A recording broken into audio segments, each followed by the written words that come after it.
All right. Good morning, good evening, good afternoon, my brothers and sisters, ladies and gentlemen, citizens over at YouTube. This is Pastor Dowell here. I've been mulling this over in my mind and in my head for maybe quite a few months now. And I think it's pretty much done come to fruition where I need to actually speak about the next phase of what I believe is transpiring and taking place in our lives today. Now, I know that many of you are not in the faith. You have one life to live. You get to pick and choose what you want to do with that life. Just hope that you pick right. But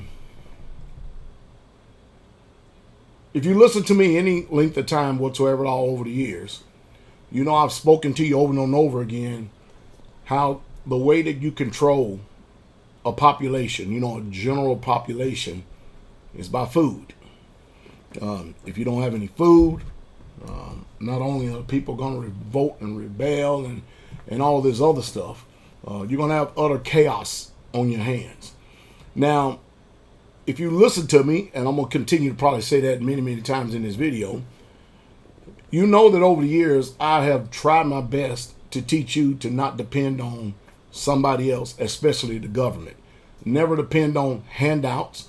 Never depend on benefits from the government, because if they're giving you any type of benefits with one hand, they got a hatchet behind their back waiting to hit you upside the head with it when they gift you something. But I've always talked about preservation, owning your own land, making sure you know how to grow your own gardens, raise your own food, make your own gardens, raise your own food, greenhouses, raise your own cattle. So that way you know what you put into them, it's good stuff that's going to benefit you health-wise. I'm happy to say that I know of, that we have probably like 99% of the people in the ministry, ranging from ages 86 years old all the way down as young as a day. And over 99% of the people in the ministry right here, we don't depend on the healthcare system for survival. We don't depend on them at all. In other words, we're not managed by the healthcare system. Now, am I against the healthcare system? No. Sometimes we do have to go there. Depends on what it is. But this video right here is about many, many, many years ago. I sat and watched as I moved out here to the country. I remember 24 years ago, there was farmland everywhere. Farmland everywhere. And they were either growing corn, tobacco, soybean, wheat. It was everywhere. And I started watching over the years, farmland start to go away. And I'm going to tell you the reason why it goes away is because after mom and pop learned farming from their father and mother, the children's grandparents try to have something for the children, and the children probably had to get out there and work in the fields. And of course, this generation is not used to blood, sweat, tears, and calluses on their hands. They're just simply not used to it. And so they end up inheriting the farm, and they end up breaking it up into tracts and then selling it to the highest bidder. And now this place where you could usually great distances between homes, way out here in the country, you see these little cheap homes that they're putting up, charging $100,000 for almost everywhere now. Next door neighbor's really close. But I sat and watched the decline of farming.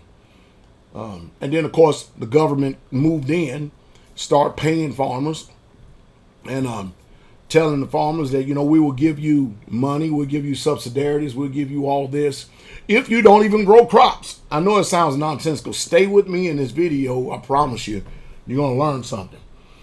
Then entered in, and they really start pushing GMO modified foods, genetically modified organisms.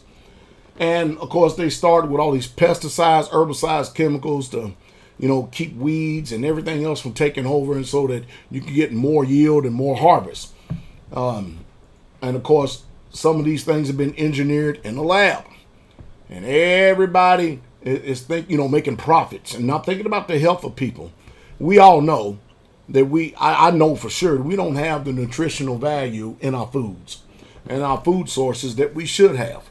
And that's the reason why that our grandparents and great-grandparents, they didn't have the ills of health and the sicknesses that we're dealing with today. Now, the healthcare industry in itself, they know that you can't make money off a healthy population. You make money off a sick population. So they're not interested in you being healthy and living a quality life. They want to manage your life.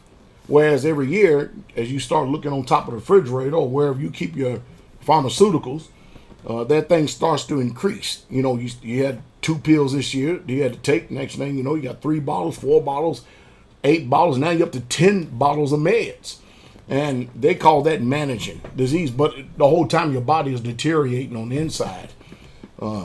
And they're making money hands over fist. I mean, big time. Because you have to understand, the people that are rich, billionaires and stuff, they don't eat the same foods that the majority of the people out there in the population eat. They don't shop at the same grocery stores. If you move to a richy area, an upper class area, you'll notice that their stores is a whole lot different than the stores in the middle class or in the low income areas. You're not going to see no Save-A-Lot. The Hollywood players and the football players and all the millionaires and the billionaires, the country stars, the music stars, you're not going to see Save-A-Lot. You're not going to see no Audis in those places. And there's a reason for that. Save-A-Lot and Audis is kind of like the rub-off, the jump-offs of the low-base food. Now, in 1990, the world population was at somewhere about 5.3 billion people. Fast forward to today, we're sitting at 7.8 billion people. And the concern of the New World Order is that there's too many people on this earth. Listen to me. Too many people on this earth. I'm going to say something. So we have to come up with ideas and ways in order to try to slow down this population growth while we're acting like we're very interested in people's lives. I.e. Georgia Guidestones. You may want to go check that out. And, of course, I've been seeing the writing on the wall for a long, long time. And, of course, I don't mind telling you, we hunt deer. We hunt turkey. We raise our own meat birds, our own layers. We raise our own cattle. We have our own gardens. We have our own greenhouses. We farm our own land. And there are some things that we do have to buy out on the economy, but it's very minimal when we do. And it seems like a lot because, when you're buying for over 30 or 40 people and stuff, your bill seems extensive, but we really truly don't have that extensive of a bill. We actually save a lot. And that's not the store save a lot either. Okay. But however, and we buy more lands with the intention to put more greenhouses and to grow more food. And the reason being is because we don't want our children eating modified foods, having their mind and conscience modified.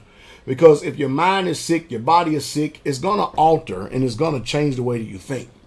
Well, now they have been practicing this under the table for a long time.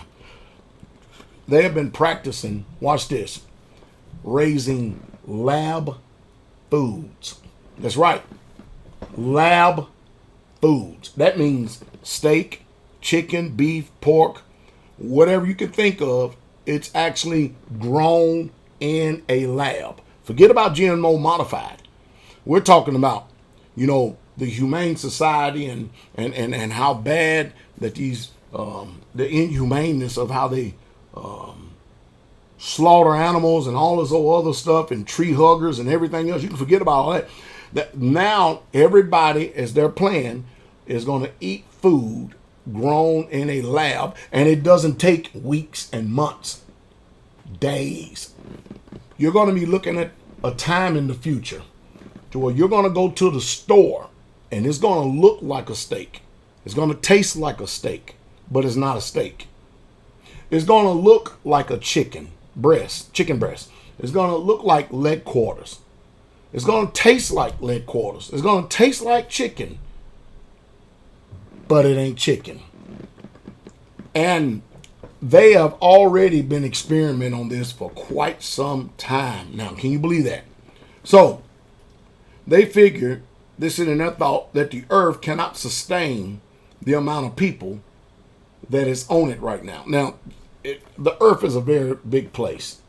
There's enough food on this earth that nobody has to starve. As a matter of fact, there is enough resources and riches on this earth that if greed wasn't the standard operating procedure of people today, and trying to amass and get with everything else, what you can while everybody else is starving, greed, I can tell you this right now, is one of the causes for starvation.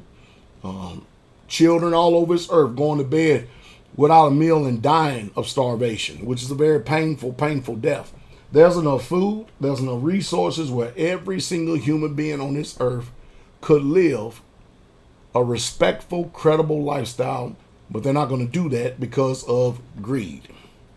Now, if the GMO modified foods are no good for your health, what makes you think that lab foods are going to be any good? Now, mind you, I'm telling you right now, this is stuff that can grow in a matter of days. I'm talking about less than a week. They can produce a steak. How long does it take to be able to get a succulent T-bone steak on your plate? By the time you raise the cattle, well, you feed the cattle, you raise the cattle, you water it, and then you take it to the slaughterhouse, you slaughter it, and you package it, and then you transport it, and then it gets to the grocery store, and it gets packaged, and then by the time it gets to your hand, and all these people are getting paid and stuff, how long does it take to raise something like that? Well, that's why I've been telling us over the years that it would behoove you, it would be in your best interest if you learn how to live independent of the system to the point where you do not have to depend on the system, nor the people that are mutually assisting with you. Because I remember years ago, they used to call me crazy. They used to call me fanatic. They used to call me a crackpot and a kook and a cult leader and all this other stuff. It don't take all that. You don't have to do all this. Now, Pastor Dowell being on the right side of history, I got people beating down my phone, beating down my doors, trying to get me to come out and do seminars and trying to teach people how to live communal. They're trying to get me to teach them how to live not only communal, but be mutually assistance. Now, all of a sudden, I'm getting a few fellowships reaching out to me, asking me if I could come and train them for church security. I mean, I'm already spread thin as is.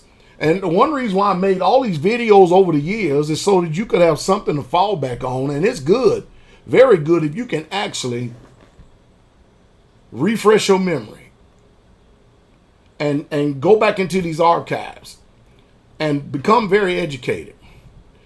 There's no longer going to be, you're going to go and eat the fresh catch of the day. Can you imagine? Now, myself, I love red snapper. Red snapper is some of the best clean fish that you can eat. I mean, you can eat. We have a community in Georgia. Red snapper costs about $12.99 a pound. I'm on the community in Tennessee right now. It costs $20.99 a pound. Reason being, you got to pay somebody for their transportation, that gas and stuff. Well, let me throw this in there. I've been lately telling all the saints, make sure that if you have a pond on your land, make sure you start getting very interested in pond health. Make sure that your fish don't have worms in it and stuff. We have a pond. It's about an acre pond. And we're stocking it with bluegill. And then maybe about 6-8 months later after that, we're going to put largemouth bass in there. Why? Because they're prolific. They can endure, unlike tilapia, they're low maintenance and they're cost effective, and they can withstand the seasons, all 4 seasons, and still live. That is just another source of food storage.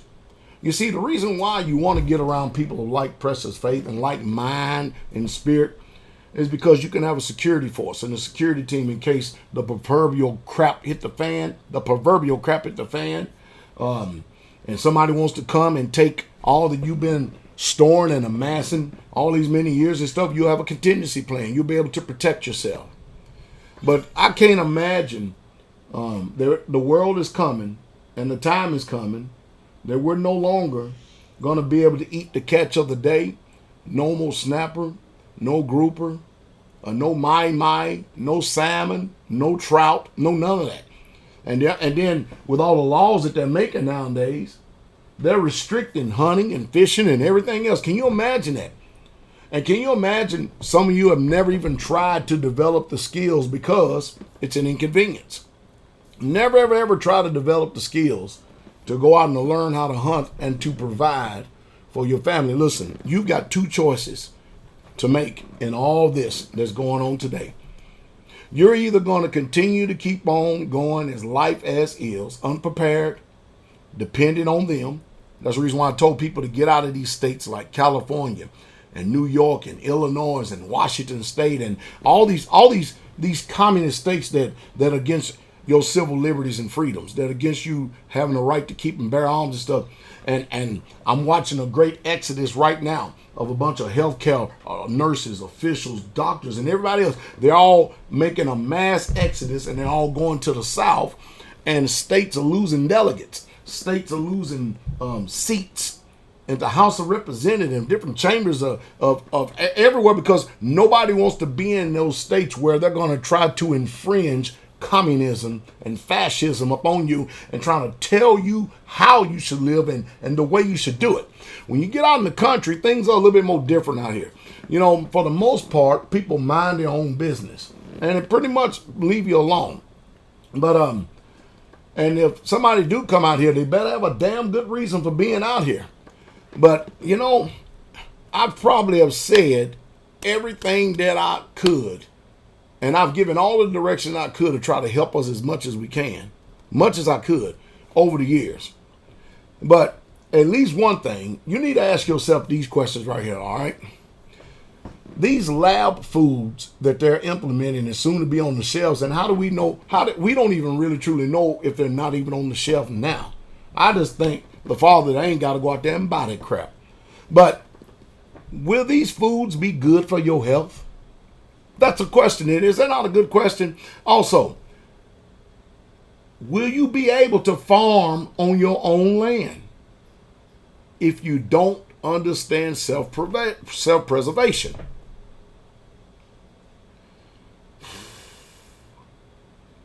Things are going from bad to worse. I'm going to try my best to continue to keep making videos like this, to put a defibrillator on your mind, to try to jolt you into self-autonomy, to make you think independently of the system. One thing I did for a long, long time, I don't still have a TV signal in the house, but I remember we didn't have no computer, nothing hooked up to the internet for a TV signal. It was like 25 years or something like that. Now we got the internet and stuff. You can pretty much see anything on the internet. But I tell you, when you do things, and I'm going to say something that a lot of people despise today, but now those people are considered wise. When you do things the old-fashioned way, it just seems to work. It just seems to work. Listen, by 2021, getting ready to go in 2022, by 2030, they're predicting that there's going to be 8.5 billion people on the face of this planet Earth. That's the projection. And by the year 2050, they're predicting 9.7 billion people. You don't think they're going to come up with tools, ideas, all kinds of ways to think about slowing down population growth? I don't think governments can be trusted. I've never seen in the history of mankind where they could ever be trusted. As a matter of fact, I'm going to say something else that's going to sting a little bit.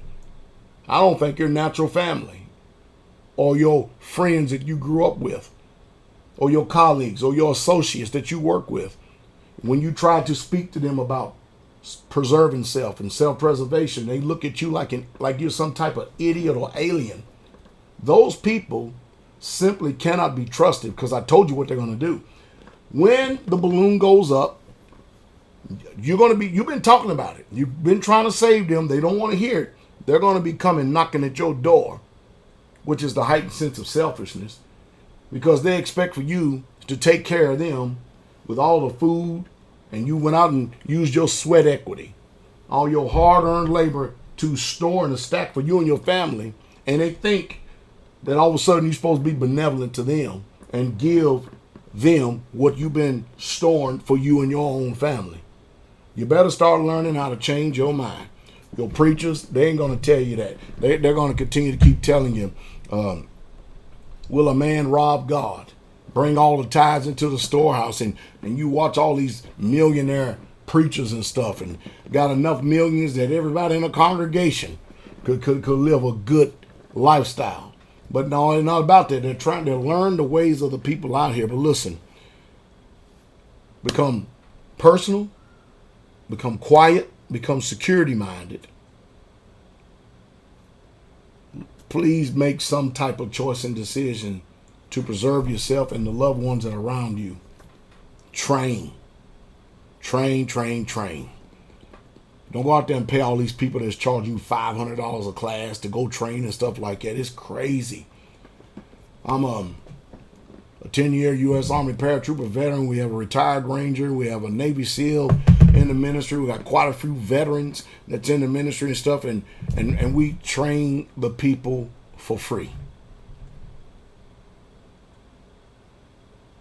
You're going to have to find someone that is on the same spirituality and the same page as you are. But don't sit around. Do not sit around and wait on the benevolence of the government to do anything for you or your family. You're trying to speak to them, to trying to get them to move. If they hadn't moved by now, they ain't going to move. Save yourself. I'm telling you right now. Mark my words. You're going to hear, and you're going to be hearing about very, very soon, in the near future, lab foods. Won't be no GMO modified foods. That's gone. They are to the next step. They're leapfrogging to the next phase. Lab foods. I wonder how they're going to label them. I wonder if the FDA is going to be able to regulate them. How are you going to do that? It's all grown in the lab. Is it going to be nutritionally sound, or is it just going to fill your gut? What's the value is going to be in all this? Man, I tell you, I'm here to try to get you to think, ladies and gentlemen. Start doing that right now. And by the way, come over to my Patreon channel. Shalom.